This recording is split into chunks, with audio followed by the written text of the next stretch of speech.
শান্তি বাহিনী অথবা তাদের প্রতিপক্ষ ইউপিডিএফ যারা সশস্ত্র সংগ্রামে লিপ্ত, তারা প্রকারান্তরে আমার পাহাড়ে বসবাসকারী বাঙালি অবাঙালি সকলের সাথে শত্রুতা করে যাচ্ছে।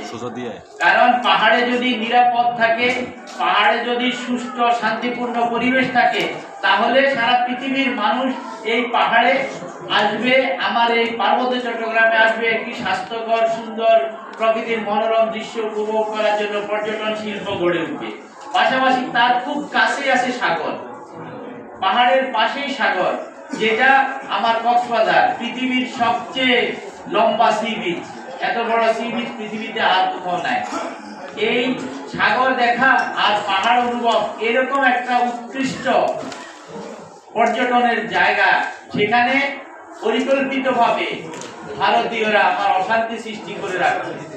এই ভারতের সৃষ্ট অশান্তির কারণে বাংলাদেশ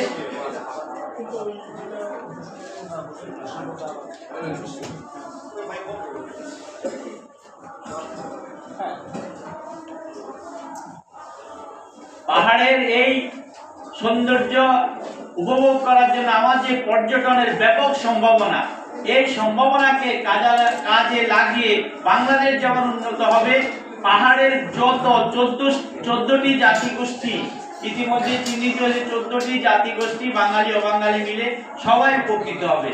বাধা দিচ্ছে কে? এটা আবার বলতে হয়, বাধা দিচ্ছে সেই সীমান্তের ওপার থেকে ভারতীয় অস্ত্র সরবরাহ, অর্থ সরবরাহ এবং কুপরামর্শের ফলে আমার এই মানুষগুলো শান্তিতে থাকতে পারছে না।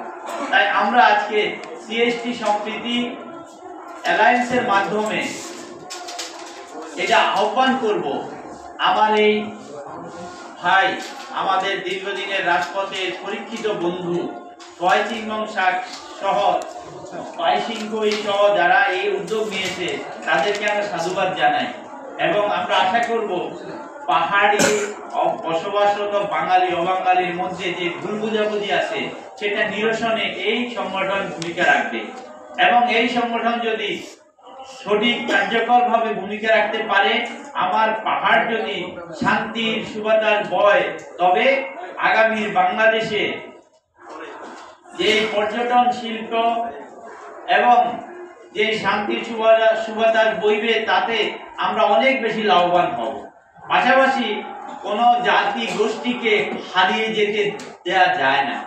আমার যে জাতি গোষ্ঠী, তার যে ঐতিহ্য, তার যে জীবন আচার, তার যে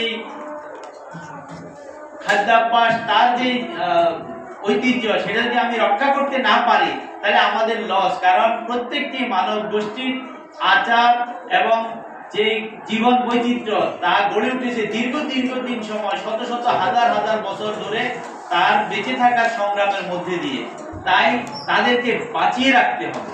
তার সংস্কৃতি, তার ঐতিহ্য, তার জীবন আচার আমি যদি বাঁচিয়ে রাখি, সেই জাতি গোষ্ঠীকে যদি আমি বাঁচিয়ে রাখি, তবে সেটা আমার সম্পদ, পৃথিবীর সম্পদ, মানবতার সম্পদ।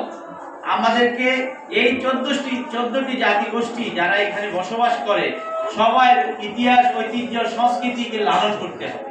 এবং সেই ইতিহাস, ঐতিহ্য, সংস্কৃতি যদি আমি লালন করি, তবে শত বছর, হাজার বছর আগে তার এই ঐতিহ্যের মধ্যে লুকায়িত আছে পৃথিবীর কোনো একটা লুকায়িত ঐতিহ্য, সেটাকে আমি খুঁজে পাবো।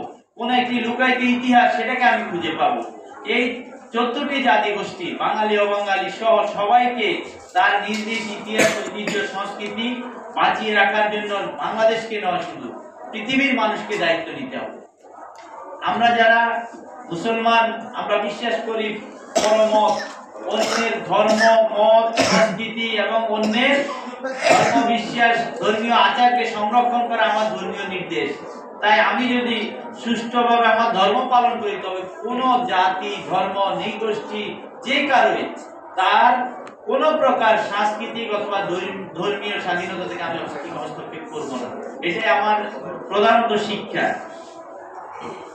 গতকালকে গেছে এই উপমহাদেশের বিখ্যাত নেতা শেরে বাংলার জন্মদিন। আমরা কিন্তু এই বাংলাদেশে তেমন আওয়াজ পাইনি।